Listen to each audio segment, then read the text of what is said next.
Long story short, your tasker can encode the known outcomes of a sporting event in the future into a pair of unknown images.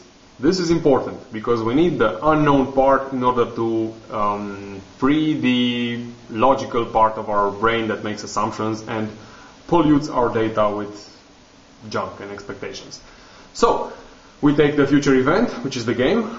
The tasker will encode the two options. Well, it's more than two, but they can be broken down to, or simplified into just two, into a couple of images. The images get a code. You, as a viewer, just get that code. And from that you produce a session, a remote viewing session, and you send it back to the tasker. Tasker compares your session to what he has, his pair of images, and if everything goes right, your session will describe one of them. If this happens, then he has some hint of which team is likely to win. We do it, so my tasker and I do it with 3 sessions per game. Usually at least one of the sessions is junk. If that happens, it's simply discarded.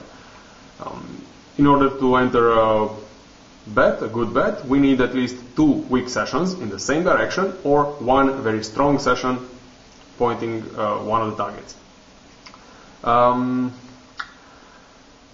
This is, I believe, the main advantage of using remote viewing for placing bets and choosing what to do on a market, because on a bad day all 3 sessions will be discarded. And yeah, the worst result that I can think of, and it's exactly what happened since we introduced this 3 session rule, is that you don't play. So unlike the forex market and regular betting or playing the stock market where you bet and lose, here on a bad day you don't play at all and you keep all your money to play another day. What else do we have? A few technical details. What kind of targets can a tasker choose? Well, they should be photographs from something real, I usually recommend. Not just a circle or a square or triangle on a white background. That's got very few backlinks, as I call them. So for instance, a triangle is just a triangle. It's a geometric shape with very few ways to describe it in this sort of intuitive manner.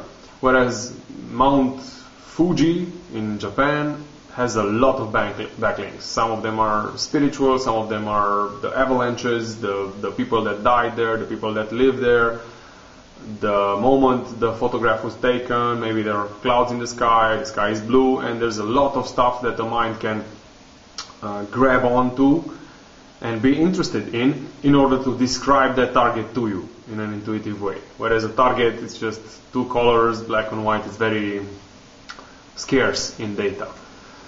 Choose complex targets and make them of similar importance. So if you take Mount Fuji on one side, take Niagara Falls on the other, or the Colosseum in Rome, or what have you, Statue of Liberty.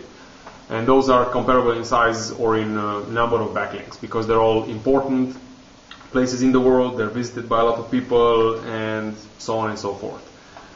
If you take Niagara Falls and a diaper, well, the diaper might be on a different, it's a different ballpark altogether. It's way lower in backlinks, so things like the diaper should be compared to a houseplant or a spoon or just small objects that are not so important in world history.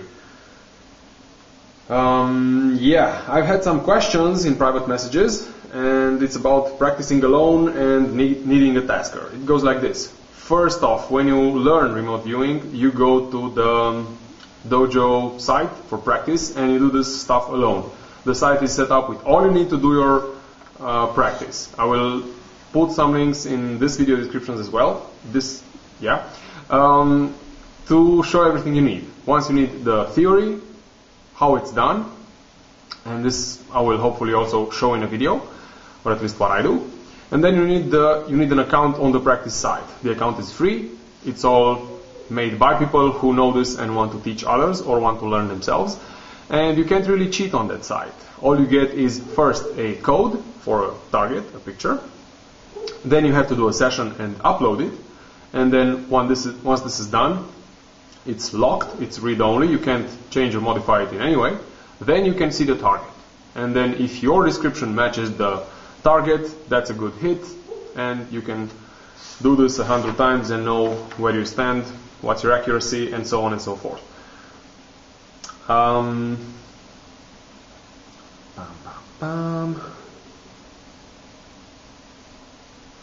Yeah. Does it work? Well, this is, in my opinion, associative remote viewing is, in my opinion, the best way to prove that remote viewing itself works. Why do I say this? Well, if you just look at remote viewing itself, the skill and the sessions it makes, the results, the target description, that's always a subjective thing. So where a believer will say, hey, the description is awesome, he was right there, the skeptic will say, no, this can be anything. The basic shapes that we work with, they can be anything. The interpretations of those shapes are usually wrong, so the viewer cannot know from the beginning what he's looking at. He just feels basic shapes. I have mixed up a fruit bowl with the Colosseum in Rome, for instance. They're both a round shape. I described it as a reverse dome shape with some stuff on the walls, and my interpretation was fruit bowl. Now, that to a skeptic is obviously wrong, because the Colosseum is not a fruit bowl. What happens with ARV, however, if you do the sort of betting and you keep track and you compare it with pure chance, is the following. If you have some good results, consistently good results, your descriptions may be junk, but if they're good enough to beat pure chance consistently, then there is an effect. If you manage to, for instance, the way we do it, my tasker takes a game played between two teams he never heard of, just encodes it into two images, associates a code and passes it on to me. I make a session and give him back a description, and based on that he makes a bet. Neither I nor he knows the team involved, the game involved. Sometimes we bet on curling or some weird games like that, and yet the results so far seem to be good. So the only thing that can explain any deviation from chance, in my opinion, is the fact that remote viewing has a result. Yeah, this is what I have so far. Ask questions and leave comments, and I will do more of these videos. I'm looking to spread this knowledge for free to anyone that wishes to learn, and I'm not selling anything, nor will I be selling anything anytime in the future that I can think of.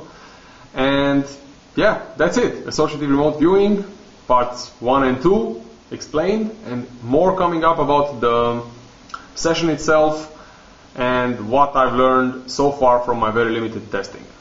Cheers YouTube, bye bye.